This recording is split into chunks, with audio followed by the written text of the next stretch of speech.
Now, as we're making content for social media websites like Facebook, how often do you want to post your website on there? How often do you want to put the link to your website on each post? Well, this really is a defining moment in how you use social media. You really need to define the purpose of why you're going to use social media.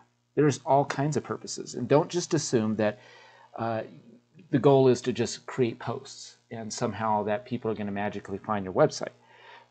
I like to lay it out, and there's actually four major purposes. You might want customer engagement through the social media platform. Okay, so with Facebook, you're actually allowing people to engage with you, or you're engaging with them. And it's similar, but a little bit different. It's just communication. It's your main communication tool. So some businesses, they don't even have an email or even a website. They just strictly use Facebook or Instagram or various other social media tools. But these two right here, if you're using that, then your primary posts should really be reflected, and the content should be in Facebook itself, rather than taking people off of that website. But then, when we split this up, there are two others. You might be using Facebook. We're just going to use Facebook for this illustration. For sales, direct sales. You can actually sell on there or promote, put links to your website, the shopping cart, all those things. So e-commerce is the element in this purpose, okay? And then the fourth is branding. So branding is a little bit different than sales in that you're promoting your logo, your brand, your name, the reputation of your company. So it's more of an indirect way of driving sales. Branding is indirect and sales is direct. So all four of these, you have to define what is the purpose of your social media. Are you just simply engaging? Are you using it as your primary form of communication? Are you using it to drive sales directly, or are you using it to just simply build your brand? So let's dig through a few that we've worked with here in the past. With EarthTrack gear, with the posts on here, we just simply take our blog posts and we post it on to Facebook. And these blog posts there's different group of people following on Facebook that may or may not be receiving the newsletter updates directly on the website.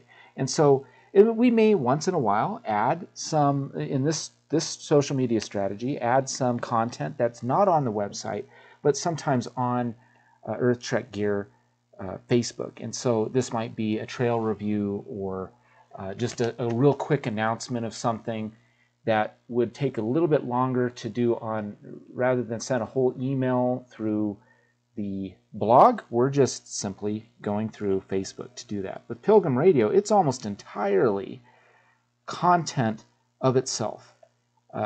We don't need anyone to go on the website. Everything is pretty sufficient here. We're reminding people of program updates, listeners, all kinds of different things.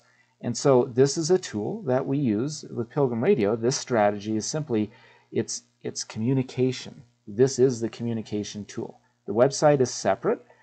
They're integrated in some way, but someone can be totally on Pilgrim Radio Facebook and not get all the updates. With Tahoe Trail Bar, take a look at this.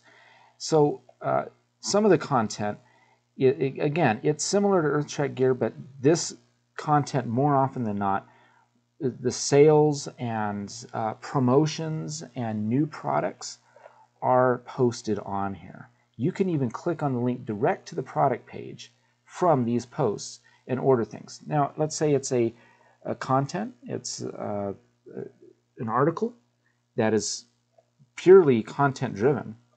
Well, we will alternate this with e-commerce. And so e-commerce can then go back and forth. And so this is one of the companies that we've observed that has used a mixed strategy. So these are all the different strategies that you could use. You can mix these, but really I would recommend, in my professional opinion that you do not put a link every time, but maybe 1 out of maybe 5 posts. That's a good start. And that link to either a page on your website or an order page if you're doing e-commerce, or it's a call to action, getting a consultation or a quote. Really shouldn't be every single post because you're going to lose people. You don't want to have too much sales-oriented communication posted on your social media. So I hope this helped. This is just a good start. First, define your purpose and limit how many times you promote your website. And it's more